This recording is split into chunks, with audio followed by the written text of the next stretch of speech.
हम हाथ जोड़ के निवेदन करते हैं आप लोग नहीं से। रहना आपको? नहीं, अब नहीं रहना, किसी कीमत पे नहीं, सजा करवाना है। अगल बगल जो एक करवाए थे आप लोगों का, उस टाइम विवाद चल रहा था, तो उन लोगों ग्रेविटी था सिर्फ केस मैनेज करवाने के लिए। शादीशुदा जोड़ी अगर टूटता है कहीं ना कहीं तो अच्छा नहीं, आप लोगों को मिल के रहना चाहिए, हम ये चाहते हैं। अब नहीं मिलना, अब नहीं मिलना उनसे, अब नहीं मिलना। वो मिलना ही अपने नहीं। रास्ते, हम अपने रास्ते। किरण सिंह का जो कहना था वो आप लोगों ने सुन लिए हैं। अब इसका वकील का क्या कहना है आप लोग सुन लीजिए। अब जो आरोप लगाई है, जो इसका जो फैक्ट है केस का, उसमें आरोपी गिरफ्तार हो चुका है, जेल में है। और आज पॉक्सो स्पेशल कोर्ट एडीजे 6 में आज उसकी कोर्ट पेशी थी, जिसमें वो जेल से आज यहाँ पेशी के लिए लाया गया था।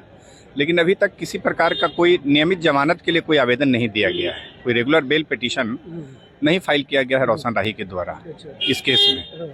अब अगली तिथि पड़ेगी जो 14 दिन पर जो नियम है, कोर्ट का जो प्रोसीजर है कि नियमित जमानत से पहले यदि वह कोई भी अभियुक्त या अपराधी जेल में रहता है, कस्टडी में रहता है, तो 14 दिन पर मजिस्ट्रेट के सामने उसको पेश किया जाता है। अब अगली तिथि को हो सकता है कि रोशन राही बेल पिटीशन फाइल कर सकते हैं। तो इसका मतलब कि अभी तक बेल फाइल नहीं हुआ था, ऐसे मतलब कोर्ट में रोशन हुई है। वो जनरल प्रोसेस है कि 14 दिनों गिरफ्तारी के बाद यदि कोई भी अभियुक्त कस्टडी में है तो उसको 14वां दिन जो है कि हर महीने के 14 दिन यानी 14 दिन पर उसको कोर्ट में डेट पड़े।